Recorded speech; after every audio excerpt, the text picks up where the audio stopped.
L'origine de Milieu ouvert, ça vient du fait que pendant un temps, j'ai été à la recherche d'yeux dans le paysage.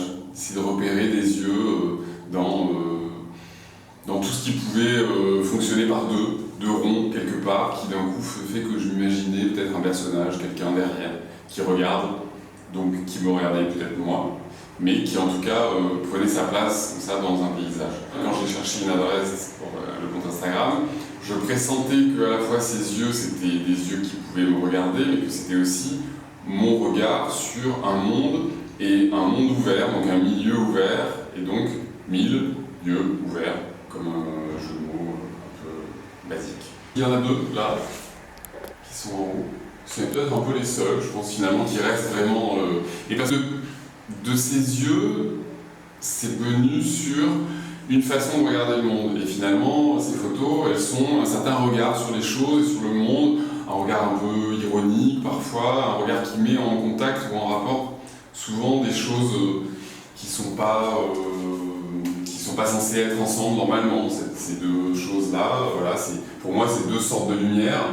Il y en a une, c'est un lecteur de diapositives, et l'autre, c'est une Sainte Vierge. Et je trouve qu'il y a une friction, comme il y a une friction ici entre la neige et le fauteuil, ou entre le barbelé et la paille, par exemple. Donc, tous ces petits moments comme ça de dialogue, c'est des moments que moi, j'ai l'impression que j'attrape au quotidien avec mes yeux à moi. Et donc me dire, c'est maintenant que quelque chose se passe, dans une seconde, l'ombre est partie et il n'y a plus cette image, elle n'existe plus. Le mariage de ces deux chaises là, où on ne sait pas si c'est un accouplement ou un dédoublement ou une mutation peut-être en cours. C'est une proposition, tu passes dans la rue, voilà, quelqu'un a décidé de jeter deux chaises qui devaient être dans la cave. Les deux ensemble, ça crée quelque chose de nouveau. Et puis après, il y a tout un truc de projection. Et effectivement, c'est vrai que les milieux, ça peut parler de ça aussi, c'est-à-dire comment c'est des sortes d'expression d'intériorité. C'est-à-dire que je me mets en reflet devant un renard empaillé, je me mets en reflet devant une façade où il y a des fenêtres, et pour moi ça propose, c'est comme une photographie intérieure, c'est-à-dire que c'est des états. D'un coup je me mets en scène à l'intérieur d'un décor, et j'ai l'impression que ça raconte quelque chose d'une projection. Quand je vois cette fenêtre dans mon reflet, je vois comme une fenêtre dans la tête, comme une sorte de portrait un peu, ou des images un peu surréalistes, qui peuvent être les images qu'on peut voir dans les tableaux de Magritte, ou des choses comme ça, qui sont des sortes de représentations mentales. Ou les fleurs, par exemple, c'était l'idée que le contenu de l'ombre, donc la silhouette, ma silhouette à moi, se mette à s'incarner par des fleurs, ou par un papillon, par un mouvement qui raconte quelque chose à l'intérieur de ce corps.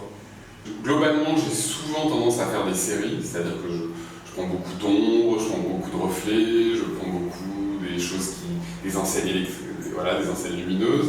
Donc je fonctionne beaucoup par la série, et en même temps, je me suis rendu compte quand on faisait l'accrochage que mettre que des photos de la même série côte à côte, ça m'intéresse pas. Et donc ce que j'aimais bien, c'était de confronter ce système avec des variations qui font qu'une variation plus une variation, tout ça, ça crée une dynamique. Donc par exemple ici, il y a deux enseignes lumineuses, et en même temps ici il y a un mot en bleu, et puis là il y a un mot en bleu, puis là il y a un mot en bleu au milieu d'une masse blanche qui finalement fait écho au nuage qui est là, et puis ce nuage et cet arbre, ces ombres, elles font écho à cet arbre, ces ombres qui sont ici, mais les arbres, et là c'est les feuilles, comme les feuilles qui sont là, puis cette feuille, c'est cet escalator qui communique avec ce rideau de fer qui est là, et finalement il y a un mot qui est un mot, et des briques et des briques, et un arbre, et en fait on ne peut pas réduire une association comme étant la seule association possible.